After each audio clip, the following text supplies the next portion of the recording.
Princess and the Kiss.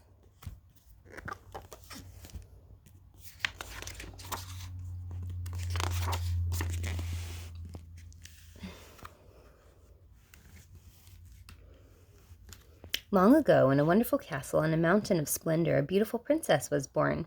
Her parents were the king and queen of the mountain and the green valley below. The king and queen loved the little princess even before she was born. On the day she came into the world, the royal couple gave their daughter a very special gift from God, her first kiss.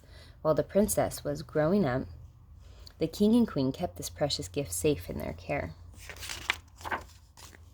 When the princess was finally grown, the king and queen called her to their side. "We have something very special to give you," said the queen.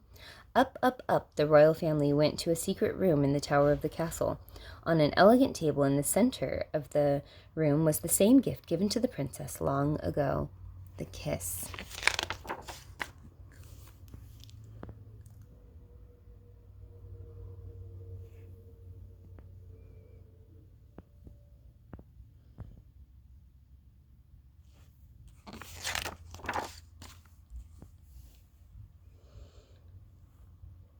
"God gave this gift to you on the day you were born," said the queen, "because he loves you so dearly. And now," continued the king, "this kiss is yours to keep or to give away as you see fit." The princess stared in amazement. She had never before received such a wonderful present. "But use wisdom, my daughter," warned the king, "and save your kiss for the man you will marry. Never part with it for the sake of a stranger." The wise little princess took her father's words to heart and kept the kiss safe in the castle tower. But there were many days when she went to gaze at her precious possession. She wondered how she could ever give it up.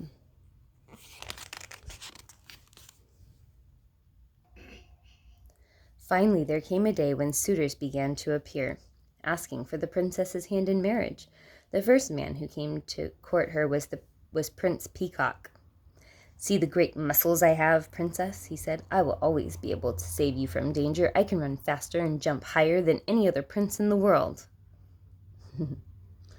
"I am mighty. Marry me, for I am a man among men." The princess watched Prince Peacock lift heavy boulders and run the length of the castle wall. His strength was impressive, but the wise princess saw that his heart was full of himself. She knew there would be no room for her kiss there. So the princess sent Prince Peacock away. The next day, Prince Romance came to visit the princess. He brought her dozens of roses and boxes of chocolates. "I can take you to many far-off places, princess," he said. "We will eat the choicest foods. We will see marvelous sights. Marry me, princess. Every day will seem like a honeymoon if you are with me." The princess thought about what Prince Romance said. It sounded very interesting and exciting, but the wise princess knew that honeymoons and wonderful feelings could not last forever. This prince would soon lose interest in her kiss. The princess turned Prince Romance politely away. On the following morning, Prince Treasure Chest came to call. He brought gifts of gold, jewels, and costly silken robes. "See the presents I have brought you, princess," said Prince Treasure Chest. "You will never lack for fine clothes. Marry me, princess, for I can give you the best of everything."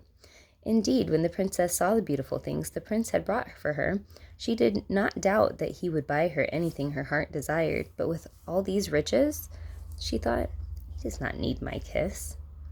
My kiss will not be special to him. So the princess sent Prince Treasure Chest away too.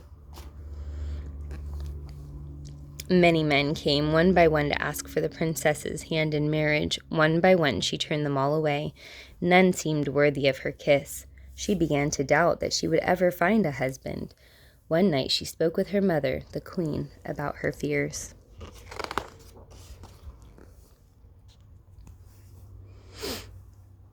"Mama," the princess asked, "will I ever find a man so special that I will be able to give him my kiss?" The queen smiled, gazing at the many stars twinkling above in the velvet night sky. "Oh, yes, my dear. I think God will bring a husband to you, but if he does not, the kiss will be yours to treasure forever." The princess took comfort in that thought, for she knew that God could be trusted, and she cherished the kiss with all that she was.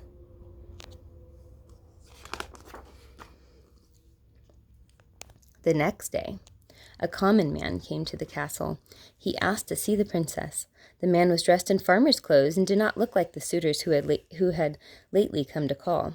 Strong and handsome, his hands were rough from working in the king's fields, and his face was tanned from the sun. "Who is he?" the servants wondered as he was led through the castle. The man was taken to the royal garden where the princess and her parents were walking among the rose bushes. The farmer bowed humbly and addressed the king and queen. "May I speak with your daughter?" he asked.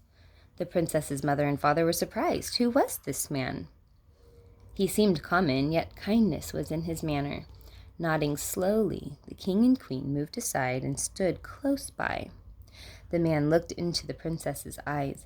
"I have worked in your father's fields for many years. I prayed and watched and waited for one who could be my wife, yet found no one. Then one day I saw you walking on the palace lawn. Your beauty was marvelous, and your purity sparkled like diamonds."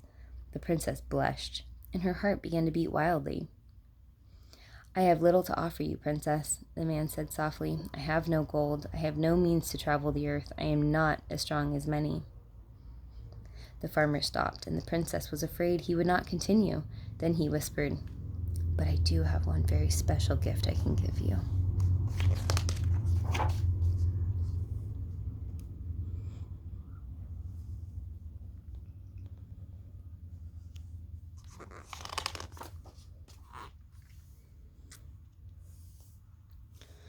"This is my first kiss, princess," said the man. "God gave this gift to me on the day I was born. My parents kept it for me until I became a man. I have saved it all my life for you. Would you be my wife?" The king, the queen, and the princess rejoiced and embraced the humble farmer. Was there any doubt that he was the one the princess had been waiting for? The princess thought her heart would burst with joy. "Yes," she cried. "Oh, yes, with all of my heart." On the day of their wedding, the princess and her husband were dressed in magnificent clothes and stood before the altar in the royal church where all the lords and ladies of the kingdom had gathered for the celebration. There, with the sun streaming through the windows, they exchanged their kisses, and God and all the kingdom sang for happiness. The prince and princess lived happily ever after. Soon God gave them a child of their very own, and on the day of the precious baby's birth, the wise prince and princess received for their child a very special gift from God.